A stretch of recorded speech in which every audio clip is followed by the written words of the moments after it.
muito bom a gente estudar as Sagradas Escrituras e hoje nós vamos estudar um tema muito legal, que é lidando com textos difíceis da Bíblia ou com passagens difíceis das Sagradas Escrituras, né? É muito legal. Eu queria fazer aqui uma oração para que a gente tenha a bênção de Deus de uma forma muito especial, né? Vamos orar.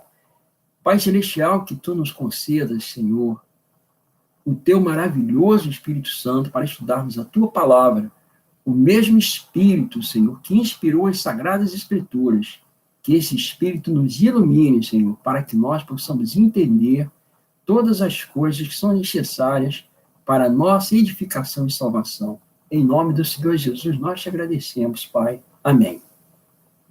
Eu queria convidar a você para que nós abríssemos aqui as Sagradas Escrituras e lêssemos o texto, que é o texto áureo, né, do nosso estudo desta semana, que está lá na segunda carta de Pedro, no capítulo 3, 15 e 16.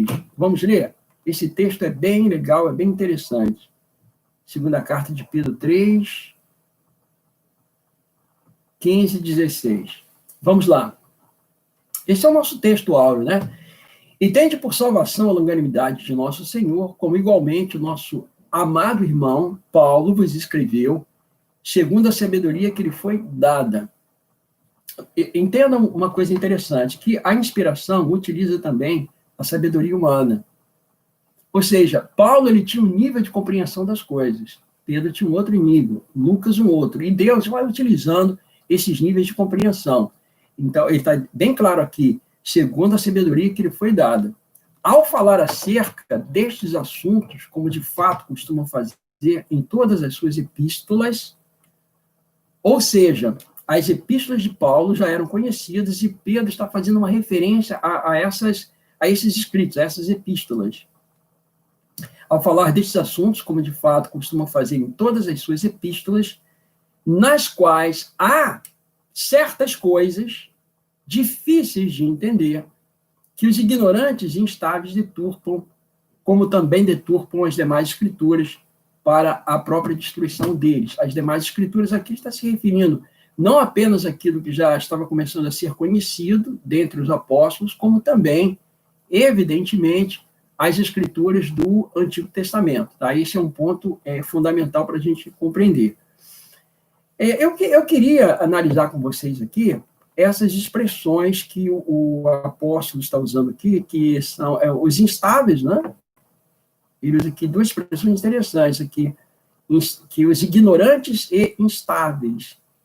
Ignorantes e instáveis. Eu fiz aqui um estudo com relação a essas palavras. A palavra aqui para ignorantes é amateis, do grego amateis. Significa ignorante ou uma pessoa iletrada, ou uma pessoa inculta. Essa palavra é um apaxilegômeno, ela só aparece uma vez nas Sagradas Escrituras. Ok? Então, a outra expressão que ele utiliza aqui é instáveis. Essa palavra instáveis, ela aparece apenas duas vezes nas Sagradas Escrituras, e é asterictos. Asterictos. Significa uma coisa não fixa, vacilante, instável. Interessante, né? A gente observar isso. E existem pessoas assim. Existem pessoas que têm esse tipo de caráter, esse tipo de maneira de agir. Elas não são pessoas seguras, não são pessoas firmes naquilo que elas fazem, elas não têm estabilidade do que fazem, elas acabam transportando isso também para as Sagradas Escrituras, que é especial, que é a palavra de Deus, né? As Sagradas Escrituras. Eu queria, inclusive, ler para vocês, eu separei aqui alguns textos bem interessantes. Por exemplo, esse aqui é de George Miller. Ele diz: o vigor de nossa vida espiritual está na proporção exata do lugar que a Bíblia ocupa em nossa vida e em nossos pensamentos. Esse outro aqui é de Ellen White. Por que não tem exaltado a palavra de Deus acima de toda a produção humana? Não basta, porventura, manter-se achegado ao autor de toda a verdade? Essa outra aqui é de H.M.S. Richards. Não sei se vai dar para vocês verem ainda, né? Eu espero que dê. Ele foi o fundador da Voz da Profecia, Tem um nome grande, né? Harold Marshall Sylvester Richards, fundador da Voz da Profecia. Aqui tem uma foto dele já velhinho, né? Velhinho. E ele, destaquei aqui uma frase dele, ele diz assim: a Bíblia é o mais poderoso instrumento que o pregador pode ter. Com ela, falo tão confiantemente a mais sofisticada, ou a mais degradada, ou a mais incrédula das pessoas. O alimentar-se da palavra de Deus realmente faz o pregador. Legal, né? Agora, essa aqui de Coelho Neto. Livro de minha alma, aqui o tenho. É a Bíblia. Não encerro na biblioteca entre os de estudo. Conservo-o sempre à cabeceira, à mão. É dele que tiro o pão para minha fome de consolo. É dele que tiro a luz nas trevas das minhas agonias. Coelho Neto, legal, né? Muito interessante a gente ver essas descrições, essas manifestações assim, muito maravilhosas, né? A palavra de Deus, portanto, ela contém alguns textos fáceis e alguns textos difíceis. Quando a gente analisa o todo das Sagradas Escrituras, a gente vai descobrir algumas coisas muito interessantes, que as Escrituras, elas têm algumas porções que são difíceis, mas ela tem também algumas porções, ou seja, a grande parte, a maioria das Sagradas Escrituras, a porção maior das Sagradas Escrituras, nós podemos dizer assim, são partes, digamos assim, fáceis de compreender. Porque você vai encontrar diversos gêneros das Sagradas Escrituras. Por exemplo, você tem um gênero jurídico, que apresenta um código de leis. Você tem o chamado, o gênero poético, sapiencial, você vai encontrar nos livros sapienciais, a poesia hebraica, que é composta do quiasmo, que é o paralelismo. Você tem também, no Novo Testamento, o gênero epistolar, muito utilizado, principalmente pelo apóstolo Paulo. Você tem também os evangelhos, que não são biográficos, né? Na realidade, os evangelhos não são biografias de Jesus. Os evangelhos narram as boas novas do Messias vindouro, os atos do Messias. É interessante isso também da gente observar. Mas o que mais aparece nas Sagradas Escrituras, de fato, é o gênero narrativo. Ou seja, são as histórias, são os contos, né? E essas narrativas, elas são subdivididas. Então, você tem, por exemplo, epopeia, você tem tragédias, você tem...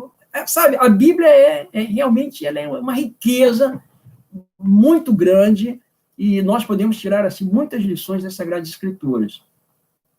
No entanto, eu diria que a maior parte das Sagradas Escrituras pode ser compreendida por uma pessoa muito simples. A questão da salvação, por exemplo. O que eu preciso saber para ser salvo? Que Jesus é meu Salvador. Eu preciso entregar o meu coração ao Senhor Jesus Cristo. Estar disposto a obedecer à sua vontade, que também é muito simples. Por exemplo, se eu tivesse apenas João 3,16 e os 10 mandamentos, isso seria o suficiente para a minha salvação.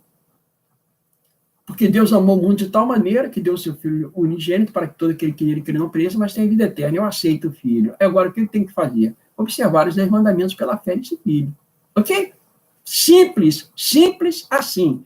Acontece que não para aí. As Sagradas Escrituras têm uma infinidade de assuntos que são muito difíceis. Inclusive, a gente vai observar aí na lição, que é citado o Dr. Tilly. Ele escreveu The Mysterious Numbers of the Hebrew Kings.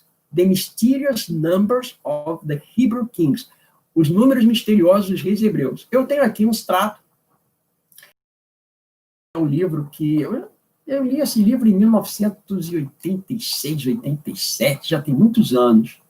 Esse aqui é uma espécie de é um resumo do material da tese dele, The Chronology of the Hebrew Kings, a cronologia dos reis hebreus.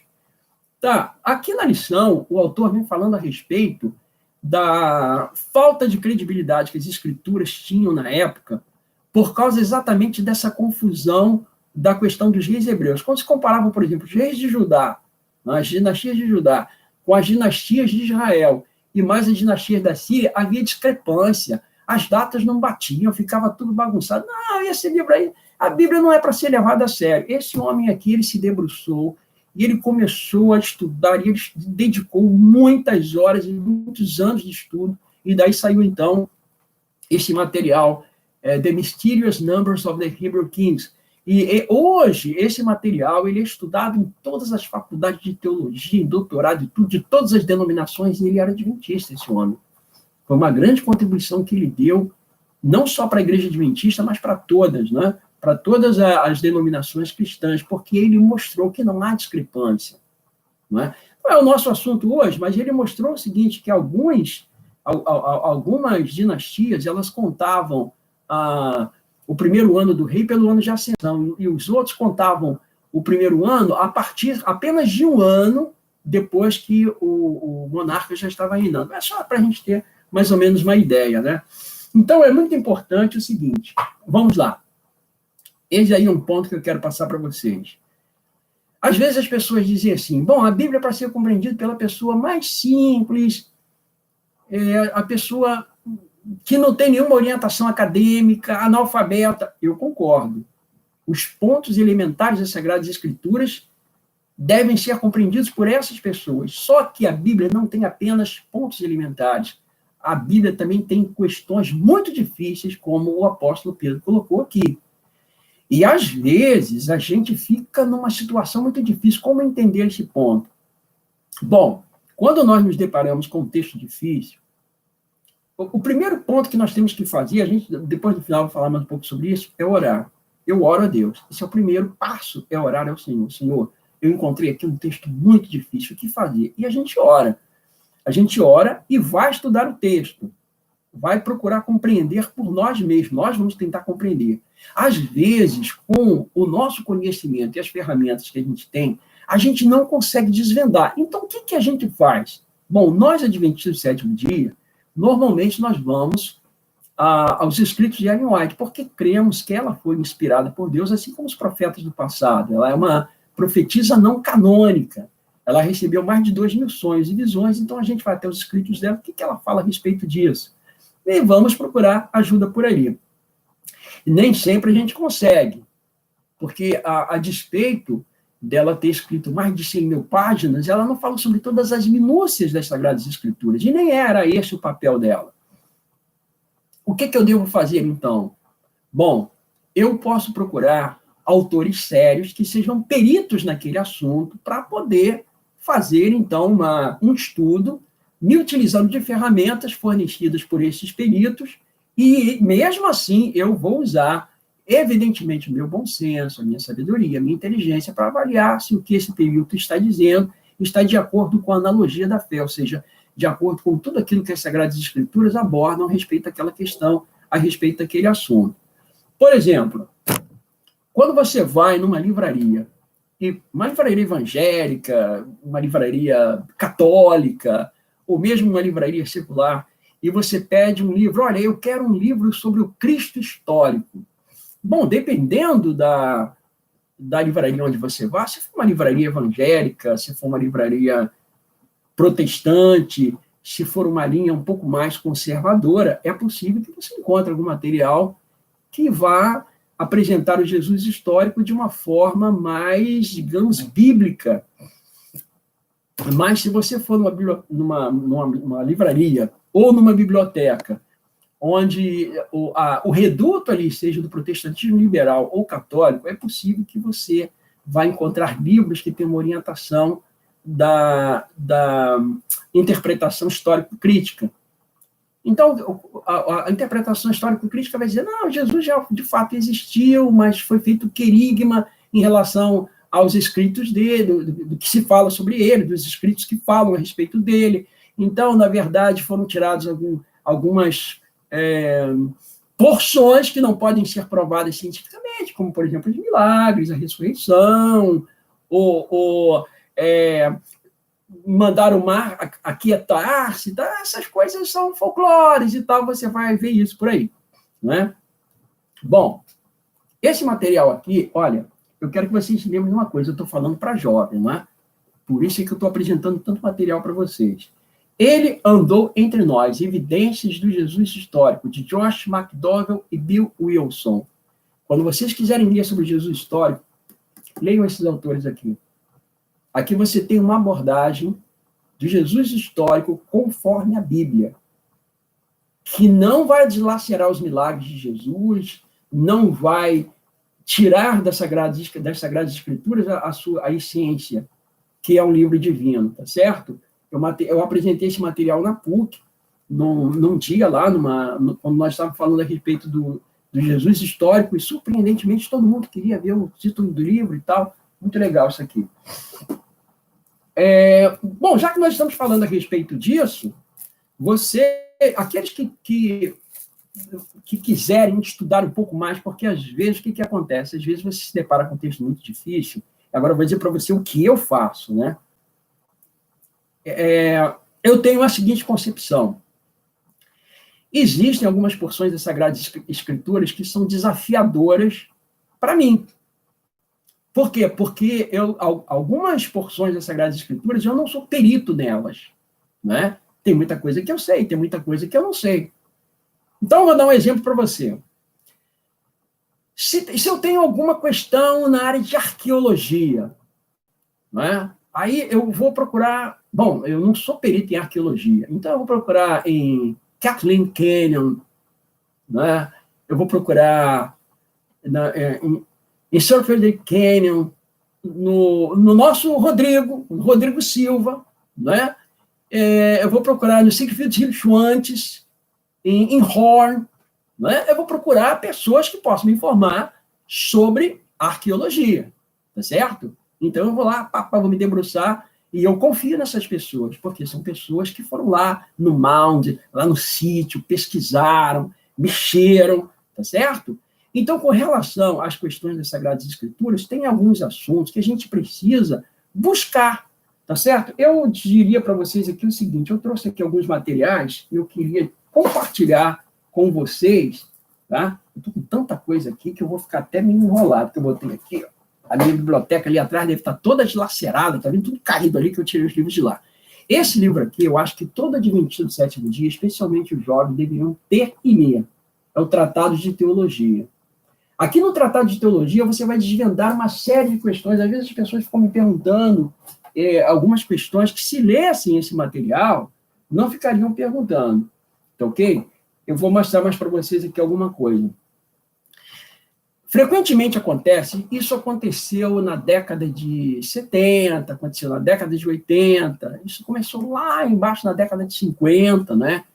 E assim, cada década aparece alguém falando alguma coisa, lançando descrédito sobre a interpretação adventista, e normalmente são pessoas de dentro da própria igreja, aí fica todo mundo encantado, olha que pregador, ele está falando isso, falando aquilo outro. Pessoal, a gente não deve se iludir com pessoas que deixam transparecer que toda a verdade veio para ela. A irmã White disse que Deus não trabalha assim. Desde que o movimento adventista surgiu, e desde que foram feitas aquelas conferências sabáticas a partir de 1848, que a Bíblia vem sendo estudada sistematicamente nas nossas faculdades. Sistematicamente, com muita oração, muita pesquisa. Apocalipse já foi destrinchado de um lado para o outro. Isso não quer dizer que não possa aparecer alguma situação nova aqui e ali, isso vai acontecer. E quando alguma coisa nova é autêntica, a gente abandona o velho, é lógico. Isso é lógico. Eu tenho aqui um texto que eu até queria compartilhar com vocês. Ele é de O Outro Poder, na página 24, no parágrafo 3, está escrito assim: não há desculpas para ninguém assumir a posição de que não há mais verdades a serem reveladas e de que todas as nossas visões da Bíblia não têm qualquer erro. O fato de certas doutrinas terem sido consideradas como verdade por muitos anos por nosso povo não é uma prova de que nossas ideias sejam infalíveis. A idade não transforma o erro em verdade, e ela pode ser reexaminada. Nenhuma verdadeira doutrina terá algo a perder pela cuidadosa investigação. Então, tá ok.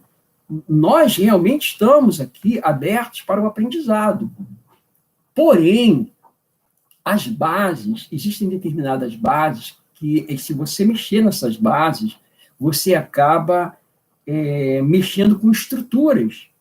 Okay? Existem algumas questões, por exemplo, santuário, a questão da lei de Deus, do sábado, justificação pela fé. Existem algumas coisas que sutilmente vão mexendo nessa parte estrutural, que não deve ser mexida. Então, a gente tem que ter muito cuidado quando a gente vai estudar. Por que muitas pessoas, às vezes, se encantam com um ou outro que aparece dizendo que tem uma nova luz?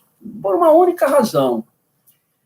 Às vezes, os nossos irmãos, os irmãos da nossa igreja, que até gostam de estudar a Bíblia, eles pouco leem, mas eles se estribam mais nos nossos programas de televisão da Novo Tempo. Nós temos excelentes pregadores, só que a gente não deve esquecer de uma coisa. A grande maioria do nosso pessoal que fala na Novo Tempo são evangelistas.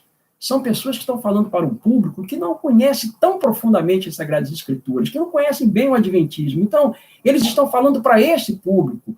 Eles falam para essas pessoas, eles estão falando assim com grande profundidade, mas para você que já é adventista, para você que já tem grande conhecimento, você deve procurar materiais que desçam a detalhes. O que eu vou recomendar para vocês?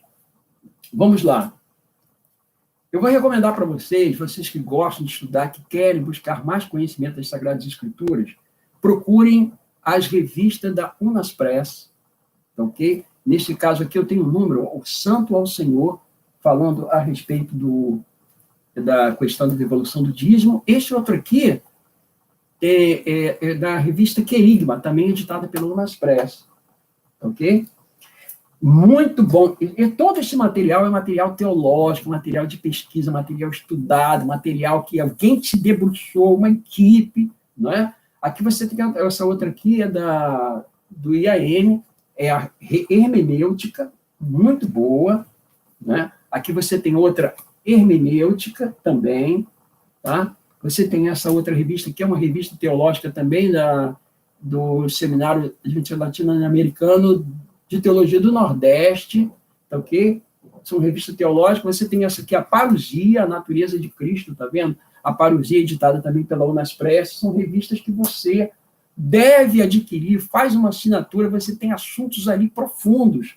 Uma outra coisa que é importante, tem muita gente aí falando sobre Apocalipse, isso aqui é uma série de 7 volumes que vai analisar questões importantíssimas sobre o santuário, princípio ediano, Apocalipse, Daniel, Levítico, coisas profundas, nossos teólogos, nossos doutores, gente abalizada, que vai descer a detalhes. Procure ler isso aqui, porque senão facilmente você vai aí aceitar coisas que muitas vezes não estão de acordo, não é?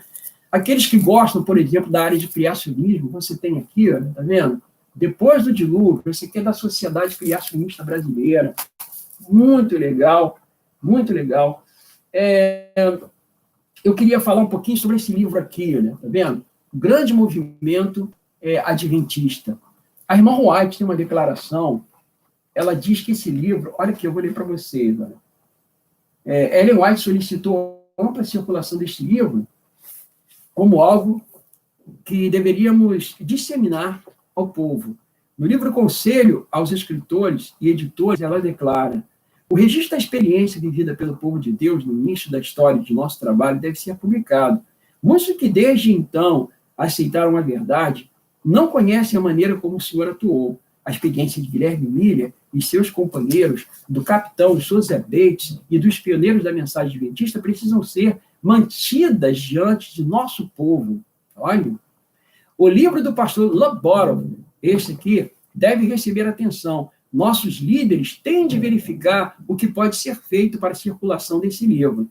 Ora, esse livro aqui é um livro que vem abordando exatamente o nosso sistema de interpretação do Apocalipse.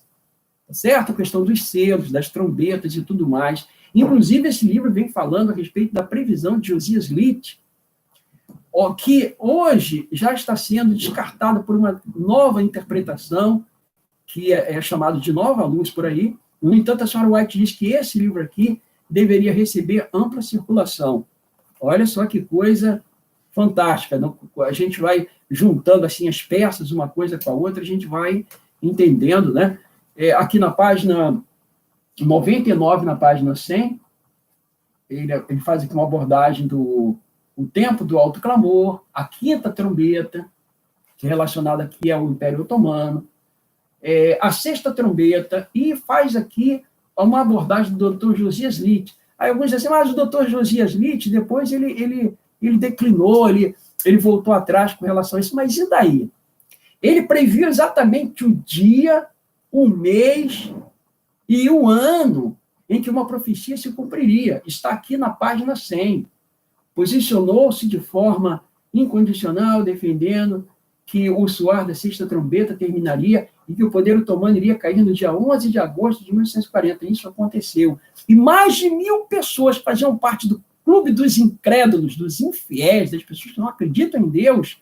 Eles aceitaram as profecias, passaram a crer no princípio de ano.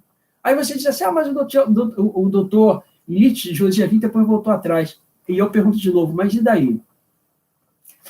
Wagner e Jones, eles pregaram justificação pela fé. A senhora White saiu com eles para pregar sobre justificação pela fé, e os dois se apostataram depois. Tudo que eles falaram sobre Jesus, então, agora é erro? Claro que não. Eles pregaram justificação pela fé de maneira correta, assim como Josias Litt também aqui. Tá certo?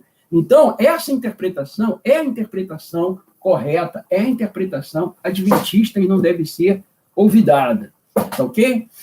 Quando nós vamos estudar, então, as Sagradas Escrituras, a gente entende que existem coisas fáceis, difíceis, nós devemos buscar as ferramentas que nós temos na mão, tá certo? Isso é importante, a gente buscar essas ferramentas. E o tempo é exíguo, eu queria ter falado muito mais coisas para vocês, mas eu vou fazer um resumo aqui para a gente fechar, porque a gente já falou muita coisa, né? Um ponto que é interessante, toda a base teológica das Sagradas Escrituras encontra-se no livro de Gênesis. Então, o livro de Gênesis ele deve ser aceito de maneira literal, certo? E com muita humildade, porque o Espírito Santo ele trabalha com aqueles que são humildes de coração. O Espírito Santo sempre trabalha com aqueles que são humildes de coração. Interessante que a palavra para humilde aqui é humilde no sentido também de... é a palavra yosher. Yosher é humilde, mas no sentido de reto. É aquele que é humilde, mas é aquele que é reto, é aquele que é sincero, que é honesto. A falta de honestidade tem levado muitas pessoas a errarem.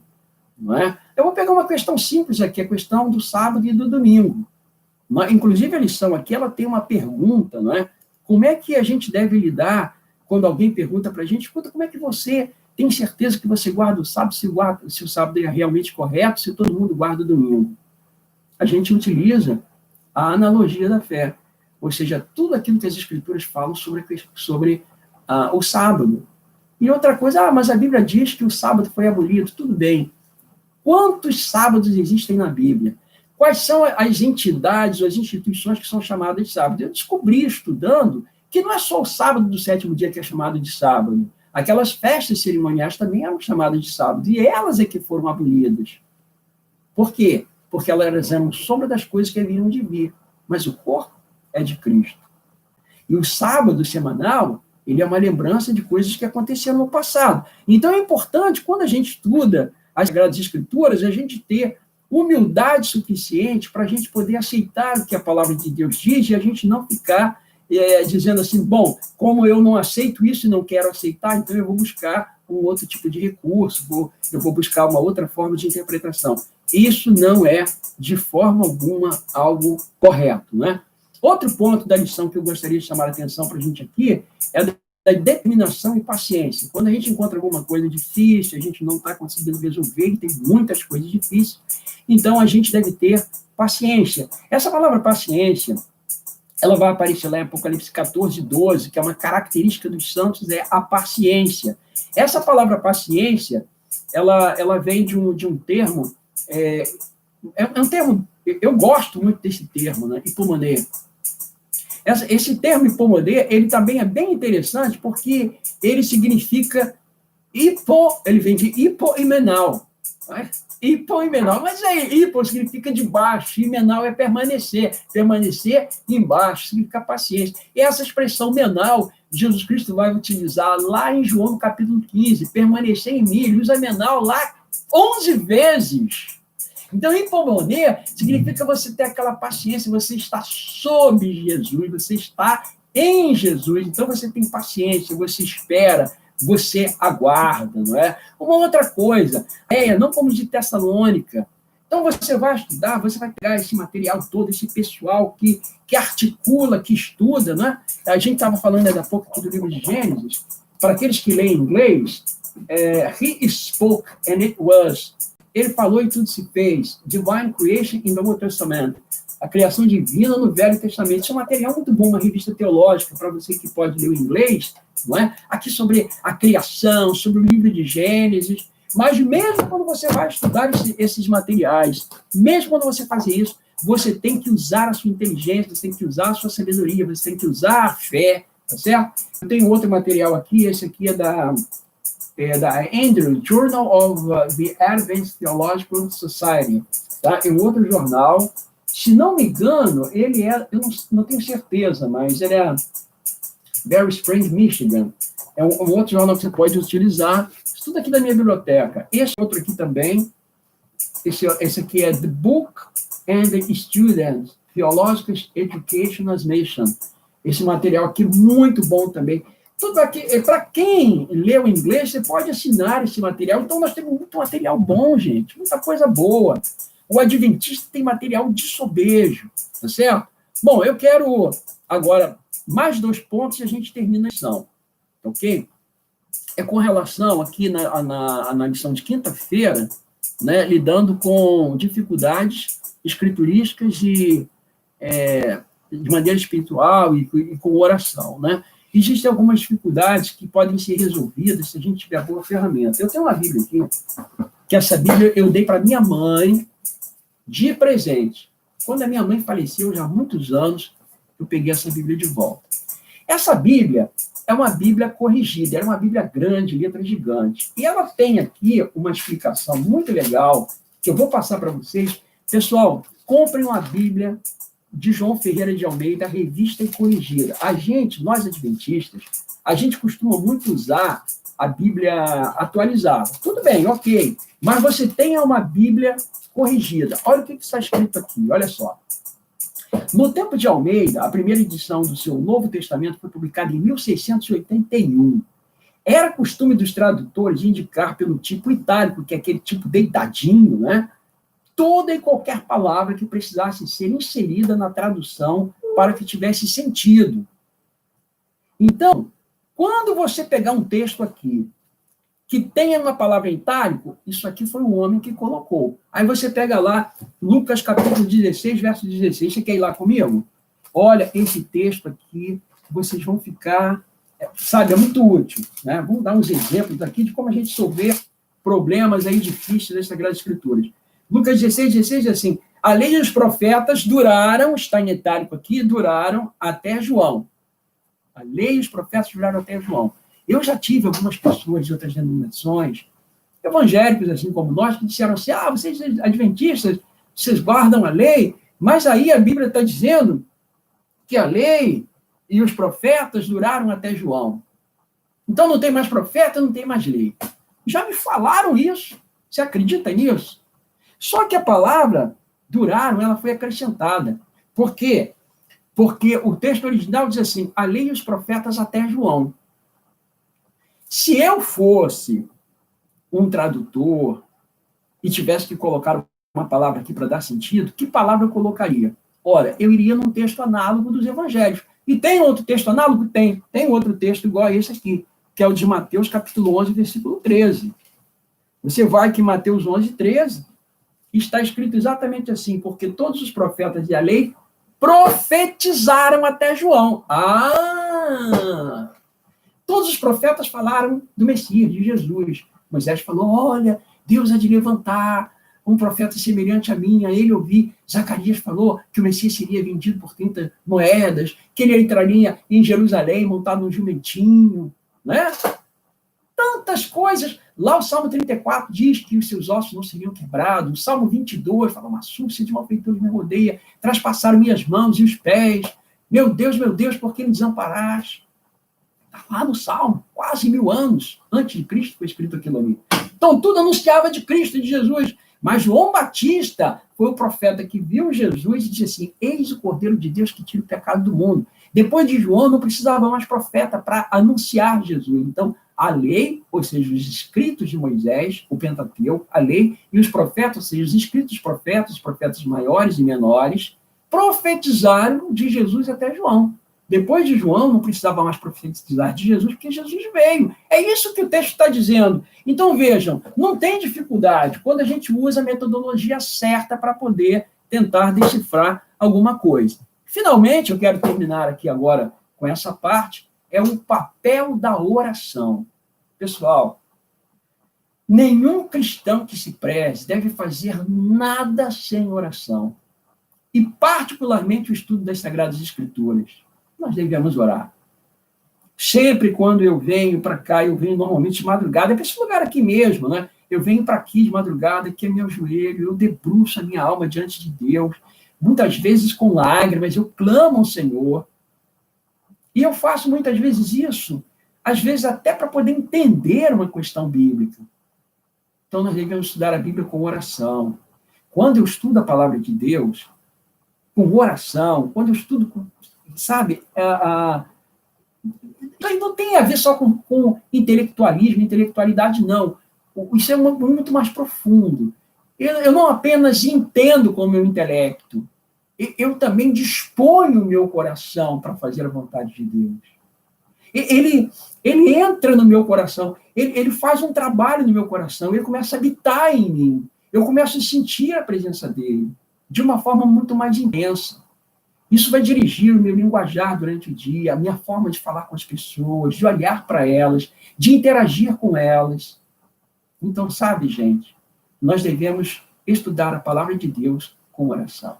Olha, que Deus abençoe a cada um de vocês jovens. Estudem, usem as ferramentas. Se precisar me perguntar alguma coisa, tal, me pergunte depois, tá certo? A gente está aí para poder ajudar. Acho que Deus nos abençoe. Eu quero fazer uma oração agora e agradecer a Deus. Vamos fechar os olhos, vamos orar? Pai Celestial, louvado seja, Pai, o teu nome. Ó, Senhor, é muito bom podermos estudar a tua palavra.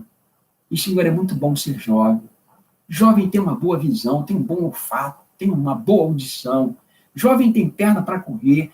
Jovem tem braços para pegar. Senhor, abençoe essa juventude, para que ela continue estudando a tua palavra, se aperfeiçoando, para que nós tenhamos uma igreja robustecida, uma igreja forte, capaz de vencer todos os obstáculos, Senhor. Eu te clamo no nome sagrado de teu Filho maravilhoso, nosso Senhor e Salvador Jesus Cristo, que vive e que reina para todo sempre. Amém, Senhor. Pai bendito, louvado seja, Senhor, teu santo.